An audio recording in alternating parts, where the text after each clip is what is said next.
ഹരി ഓം. എല്ലാവർക്കും വിനീതമായ പ്രണാമം. ഒരിക്കലൊരു ഗുരു തൻ്റെ ശിഷ്യനോട് ചോദിക്കുകയുണ്ടായി, ഈ ലോകത്തിൽ വെച്ച് ഏത് വസ്തുവാണ് മനുഷ്യനെ ദുഃഖിപ്പിക്കുന്നത്? ഇനി ഏത് വസ്തുവാണ് മനുഷ്യൻ്റെ സുഖത്തിന് കാരണമാകുന്നത്? ഈ രണ്ട് ചോദ്യങ്ങളാണ്. ഈ രണ്ട് ചോദ്യങ്ങൾക്കുള്ള ഉത്തരം വ്യക്തമായി മനസ്സിലായാൽ തന്നെ നമുക്ക് വിഷമങ്ങളിൽ നിന്നും പുറത്തു കടക്കാൻ തീർച്ചയായിട്ടും സാധിക്കുന്നതാണ്. ഇപ്പോൾ നമ്മുടെ സുഖം എന്തിനെ ആശ്രയിച്ചാണ് ഇരിക്കുന്നത്? ഓരോ ദിവസവും നാം സുഖത്തിനു വേണ്ടി എന്തിനെയാണ് ആശ്രയിക്കാറ്?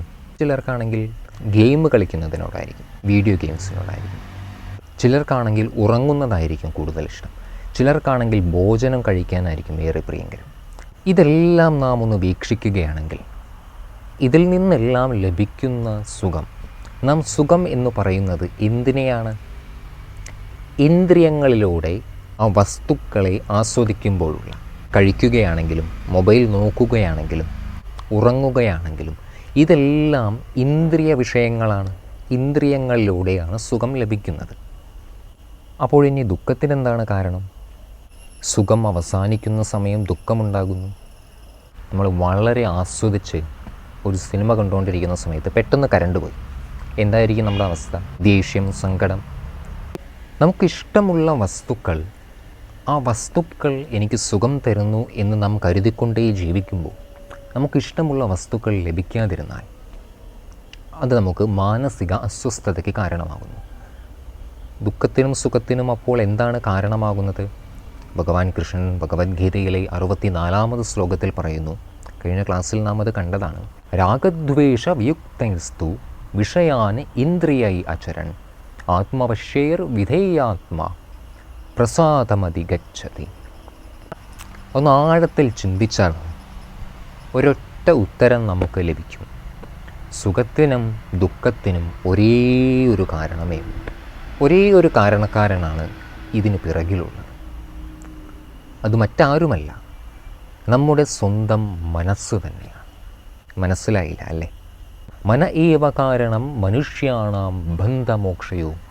മനുഷ്യ മനസ്സ് തന്നെയാണ് മനുഷ്യനെ ബന്ധിക്കുന്നതും അതേ മനസ്സ് തന്നെയാണ് അവനെ മോചിപ്പിക്കുന്നതും.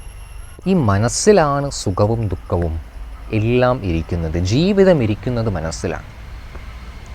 അത് മനസ്സിലാക്കിയെടുക്കണം നാം ആദ്യം. എങ്കിൽ നമുക്ക് ജീവിതത്തെ ഏതു രീതിയിൽ വേണമെങ്കിലും കൊണ്ടു നടക്കാം. നമ്മുടെ സ്വാതന്ത്ര്യമനുസരിച്ച് നാം മനസ്സിനടിമയായിട്ട് ജീവിക്കുന്നു. അതുകൊണ്ടാണ് ജീവിതത്തിലെ സുഖദുഃഖങ്ങൾ നമ്മെ അലട്ടിക്കൊണ്ടിരിക്കുന്നത്.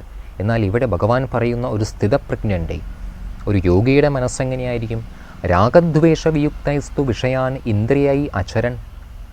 സുഖത്തിലൂടെയും ദുഃഖത്തിലൂടെയും അസംഖ്യം അനുഭവങ്ങളിലൂടെ, ലൗകിക വസ്തുക്കളിലൂടെ, ലോകത്തിലൂടെ ചലിച്ചുകൊണ്ടേയിരിക്കുമ്പോഴും, മനസ്സ് പല വസ്തുക്കളുമായി ഇടപഴകിക്കൊണ്ടേയിരിക്കുമ്പോഴും ഈ മനസ്സ് രാഗദ്വേഷവിയുക്തസ്തു വിഷയാൻ ഇന്ദ്രിയൈ അചരൻ.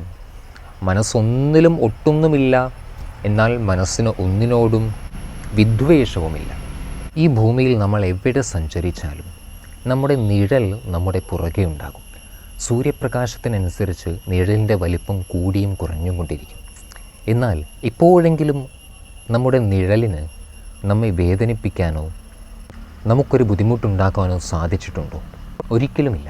നമ്മുടെ നിഴൽ നമ്മളെ തന്നെ വന്ന് അടിക്കാറുണ്ടോ? അങ്ങനെ ഒരിക്കലും സംഭവിക്കില്ല. ഒരു യോഗിയുടെ മനസ്സ് ഇതുപോലെയാണ്.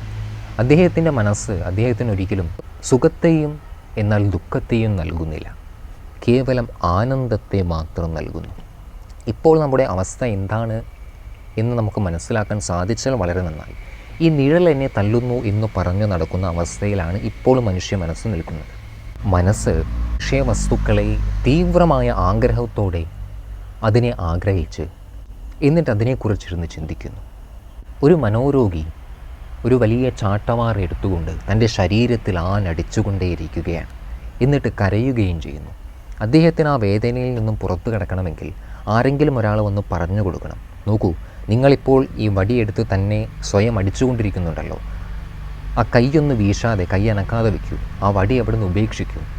എപ്പോൾ അയാൾ ആ കയ്യിൽ നിന്നും ആ വടി ഉപേക്ഷിച്ച് കളയുന്നുവോ, ആ നിമിഷം അദ്ദേഹത്തിന് വേദനയിൽ നിന്നും പുറത്തു കടക്കാൻ സാധിച്ചു. ഒരു മനോരോഗിയുടെ കയ്യിൽ ഒരു ചാട്ടവാറ കെട്ടിയാൽ അയാൾ തന്നെ അടിച്ചു വേദനിപ്പിക്കുന്നതിന് തുല്യമാണ് ഇപ്പോൾ നമ്മുടെ കയ്യിൽ ഒരു അസന്തുലിതമായ മനസ്സ് നിലനിർത്തിക്കൊണ്ട് നാം ജീവിച്ചു കൊണ്ടിരിക്കുന്നത്. ഈ മനസ്സ് ഏത് നിമിഷമാണ് നമുക്ക് ഒരടി തരുക എന്ന് നമുക്ക് മനസ്സിലാക്കാൻ സാധിക്കില്ല. എങ്ങനെയുള്ള ഒരു മനസ്സോടു കൂടിയാകണം നാം ഇവിടെ ജീവിക്കേണ്ടത്? രണ്ടാമത്തെ വരിയിൽ പറയുന്നു, ആത്മവശ്യേർ വിധേയാത്മാ പ്രസാദമതിഗച്ഛതി. പൂർണ്ണമായും മനസ്സിനെയും ഇന്ദ്രിയങ്ങളെയും നമ്മുടെ നിയന്ത്രണ പരിധിയിൽ വെച്ചുകൊണ്ട് മാത്രം എത്ര സമയം നാം ഈ ലോകത്തിൽ മുഴുകി ജീവിച്ചാലും ലോകത്തിലെ ഒരു പ്രശ്നങ്ങളും നമ്മെ അലട്ടുകയില്ല. കാരണം ലോകത്തിലുള്ള വസ്തുക്കളോ വ്യക്തികളോ അല്ല യഥാർത്ഥത്തിൽ നമ്മുടെ മനസ്സിൻ്റെ വിഷമത്തിനും ഭയത്തിനും കാരണം. മനസ്സിന് അതിനോടുള്ള ഒരു ഒട്ടലാണ്, ആകർഷണമാണ്. ആ ആകർഷണം തന്നെ അവിടുന്ന് ഇല്ലാതായി കഴിഞ്ഞാൽ പിന്നെ ആ വസ്തുക്കൾക്ക് എങ്ങനെയാണ് നമ്മെ ദുഃഖിപ്പിക്കുവാൻ സാധിക്കുന്നത്? അങ്ങനെ ആരാണോ ജീവിച്ചു കൊണ്ടിരിക്കുന്നത്, ഏതു രീതിയിൽ ആത്മവശ്യേർ വിധേയാത്മ, അവർക്ക് പ്രസാദം അധികച്ചത്, ഈശ്വരപ്രസാദം എപ്പോഴും ലഭിച്ചുകൊണ്ടേയിരിക്കും. ഈശ്വരപ്രസാദം എന്നത് മനസ്സിൻ്റെ പവിത്രതയാണ്.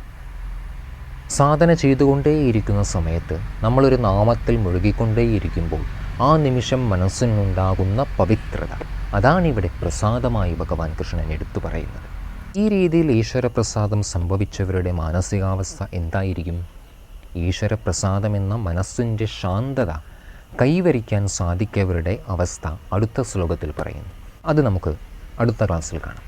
ഇപ്പോൾ നാം മനസ്സിലാക്കേണ്ടത്, ഇങ്ങനെ ഒരു മനസ്സിനെ നമുക്ക് ആവശ്യമാണെങ്കിൽ ഈ രീതിയിലുള്ള മനസ്സിനെ, പ്രസാദം കൊണ്ട് പ്രസന്നമായിരിക്കുന്ന മനസ്സിനെ, ഈശ്വരപ്രസാദമാകുന്ന ഏകാഗ്രതയും മനസ്സിൻ്റെ ശാന്തതയും കൊണ്ട് സദാ ഊർജ്ജസ്വലമായിരിക്കുന്ന ഒരു മനസ്സിനെ ആർക്കു വേണമെങ്കിലും ഇവിടെ രൂപപ്പെടുത്തിയെടുക്കാം. പക്ഷേ അതിന് ഓരോ ദിവസവും ചുരുങ്ങിയത് 1 മണിക്കൂറെങ്കിലും നമ്മൾ സാധനയ്ക്ക് വേണ്ടി ചിലവഴിക്കണം. നാമജപത്തിന് വേണ്ടി രാവിലെയും വൈകുന്നേരവും 1/2 മണിക്കൂർ വീതം. ഇനി ഏതെങ്കിലും ഒരു നേരം സാധിച്ചിട്ടില്ലെങ്കിൽ രാത്രി കിടന്നുറങ്ങുന്നതിന് മുമ്പെങ്കിലും നാം സാധന ചെയ്തേ പറ്റൂ. ഒരു ദിവസം പോലും അതിന് മുടക്കം വരാൻ നാം സമ്മതിക്കരുത്. ഏറ്റവും നല്ല സമയം സൂര്യോദയത്തിന് മുൻപാണ്, രാവിലെ 5 മണിക്ക്. ആ സമയം നമ്മുടെ മനസ്സും ശാന്തമായിരിക്കും, ജപിക്കുമ്പോഴുള്ള ഏകാഗ്രതയും കുറച്ച് കൂടുതലായിരിക്കും.